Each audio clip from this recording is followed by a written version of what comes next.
We are now in a critical period of the prevention of this epidemic. We need to control the potential source of the virus.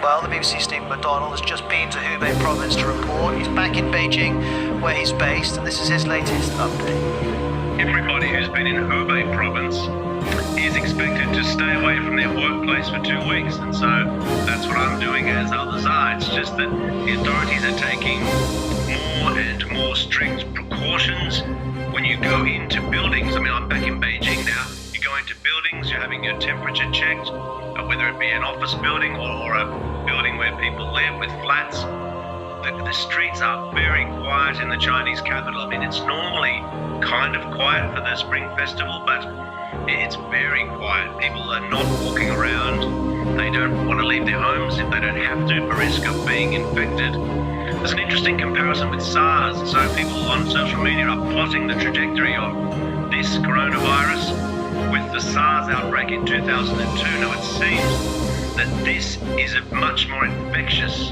virus. Well, we've heard the update of the Chinese authorities. Next, let's hear from the World Health Organization.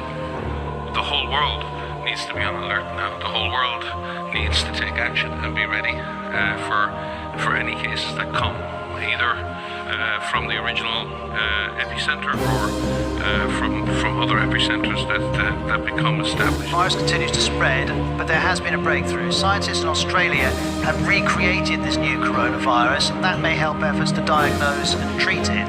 Here's the head of the team behind that work. This step makes it possible for a lot of things to move forward that have been delayed. We're just delighted to have been able to fill that gap in the space between 2 a.m. Saturday morning, when the first case was diagnosed in Australia, and Monday, when we believe we had the virus growing in culture. Well, hundreds of British citizens are being flown back to the UK from Wuhan on Thursday. Here's our health editor, Hugh Pym, saying it's understood that British passengers joining the flight from Wuhan will be required to sign a contract committing them to a 14-day quarantine period on their arrival, and it's believed they'll have to stay in a British military facility. A number of other countries are also evacuating their citizens. For example, these pictures, some of over 200 Japanese citizens who have arrived back in Tokyo.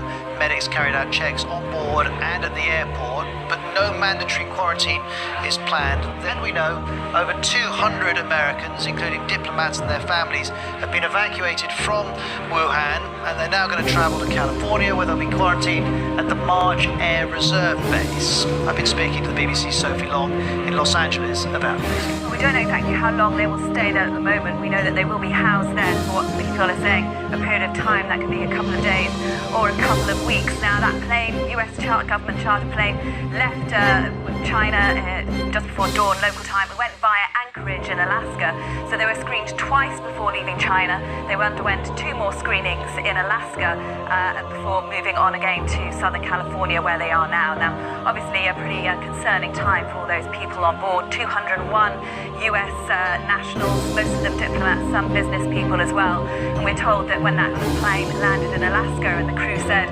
"Welcome to the United States," there were huge cheers throughout the plane. And Sophie, what's the general advice being offered to Americans if they were considering travelling to China?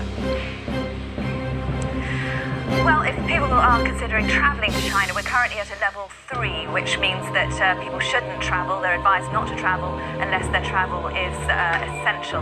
Now, there is one level higher than that, a level 4, which would mean just don't go. So we're not at that stage at the moment.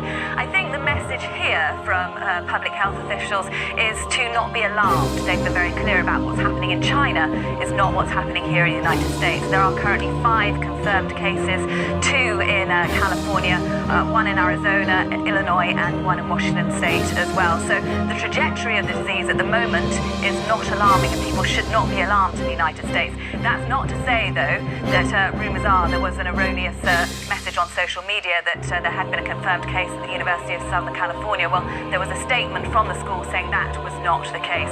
So the main message here at the moment in the United States is don't travel to China unless you have to, but don't be alarmed unless you come into prolonged contact, and by that they mean more than 10 minutes in direct contact with a confirmed case. Otherwise, people should remain calm.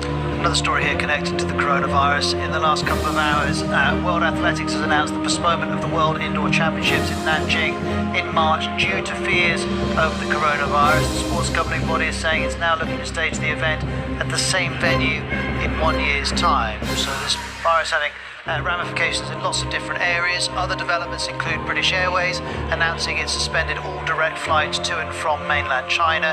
That follows United Airlines already saying it would reduce its schedule. Meanwhile, the UK government and its officials have been holding what's called a Cobra meeting to discuss the virus. Here you can see some of the attendees arriving for that. This is an emergency meeting that's called when a national crisis in the UK arises. Often it's related to terrorist incidents or extreme flooding. This time the meeting follows the UK Foreign Office telling Britons to cancel all but essential travel to China. While Australia plans to quarantine its evacuees on Christmas Island, which is around 2,000 kilometres from the Australian mainland. These people who are taken there are going to have to stay in this recently reopened immigration centre. As many as 600 Australians are involved, including around 100 children. They've registered as being in Wuhan or the wider Hubei province. Let's hear from Prime Minister Scott Morrison.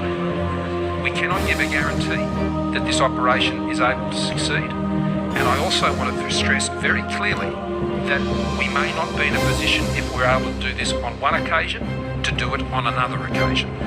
Well, the decision to use Christmas Island has raised a few eyebrows. This detention centre has been a controversial part of Australia's border protection policies, which sees some asylum seekers housed at this facility. ABC's China correspondent Bill Birtle says he's gauging reaction from a Wuhan Australians WeChat group. He says there's a lot of concern about medical facilities on Christmas Island, about conditions for kids. He goes on, a comment that keeps coming up, it's probably better to stay in Wuhan. We also saw this from another ABC journalist, Sophie McNeil. She's been talking about how this feels wrong. Australian citizens under quarantine like this in a remote place that doesn't have expert medical facilities. Would we really do this, she asked, if such a virus was taking place in the UK? And ABC Australia is also reporting that the 1,400 people who live on the island were not told about this announcement before it was made public. The community leader there has told ABC he saw the Prime Minister's announcement via SBS, which is a public broadcaster. He says regressive colonial-era ideas since 2001 create conflict settlement for innocent people. Now will be a leper colony, he says, although it is worth noting he's been a vocal critic of the federal government's decisions about the island more broadly. Let's get more on this story. Shaima Khalil is our correspondent in Sydney.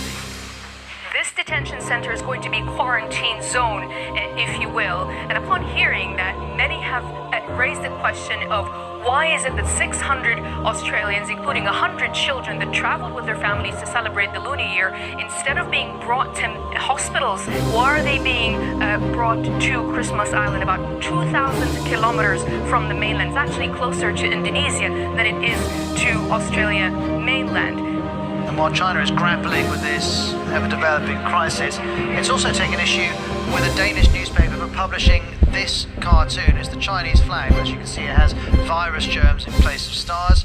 China's demanding an apology. The newspaper has responded, and of course, I've got a little help here with the Danish translation. It's not coming up, but I was going to show you it. The newspaper saying China wants to control Danish media and has shown no inclination to take down the picture or indeed apologise for it.